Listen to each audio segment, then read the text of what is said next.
Hungarian Prime Minister Viktor Orbán has once again decided to draw attention to himself with loud statements, claiming that Ukraine has no chance of defeating Russia in the current war and describing the continued EU funding of Kyiv as simply madness. More details in our report. You are watching the Glavred channel, and I'm your host, Diana. Subscribe to the channel and give us a like. As the media notes, the words of the Hungarian Prime Minister came at a time when hopes for a quick peace are fading, and the EU is looking for ways to support Ukraine amid next year's budget turbulence.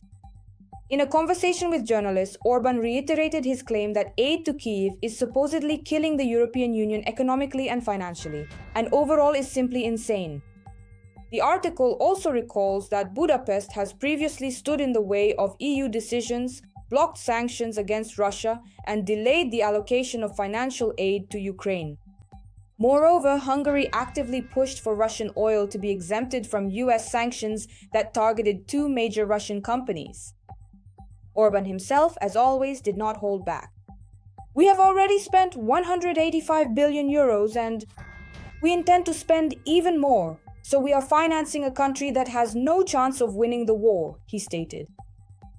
Politico adds that the Hungarian Prime Minister is essentially accusing European leaders of deliberately prolonging the war in order to improve their own positions ahead of future peace negotiations. They wanted to prolong the war. They believe that we should continue the war to provide greater support to Ukraine, says Orban, adding that in his view this is absolutely wrong. He traditionally emphasizes that the situation allegedly favors Russia. The situation and timing are more favorable for the Russians than for us. Don't continue. Stop this as soon as you can. He assures this.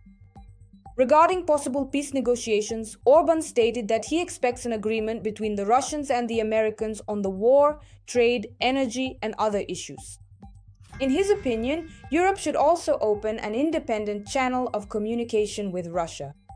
Let the Americans negotiate with the Russians, and then the Europeans should also negotiate with the Russians and see if it is possible to unite the positions of the Americans and the Europeans, he noted. Politico recalls that during his visit to the White House, Orban managed to reach an agreement with US President Donald Trump on an indefinite exemption for Hungary from sanctions on the import of Russian gas and oil. However, Washington quickly clarified that it was only for a year, not indefinitely. However, Orban is convinced that the agreement will remain in effect for as long as he stays in power, and the elections in Hungary are scheduled for April 2026. The Prime Minister also insists that Europe should approach the issue of Ukraine based on European interests, and emphasizes that he is not interested in how the war ends for Moscow. According to him, he is concerned exclusively with the future of Europeans and Hungarians, and with building a new security system. At the same time, Orban believes that a peace agreement that stabilizes the borders, regardless of whether they are internationally recognized or not, and clearly provides for some kind of demilitarized zone, could be acceptable for Ukraine. He also once again predicted that, barring a miracle, Russia will continue its offensive. "This is reality, whether you like it or not," he stated confidently. At the same time, Orban denies that Russia might dare to attack another European country or a NATO ally.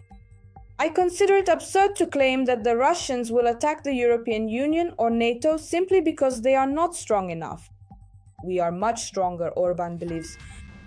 In contrast to Orban, former Russian diplomat Boris Bondarev emphasizes, Putin's real strategic goal is to weaken NATO and ultimately to break up the alliance. He warns that the longer the bloc's response remains sluggish, the bolder the Kremlin will become, up to large-scale provocations or even direct attacks. New probing actions will continue. Russia, as we can see, is not particularly shy about its methods. This includes the use of drones, provocations within countries, the work of agents playing on national minorities and buying politicians, and interfering in elections. In other words, it's not at all necessary to attack or bomb directly. The longer Putin pushes forward and doesn't receive an adequate response, the more confident he becomes that there will be no serious consequences, even in the event of a large-scale provocation or attack.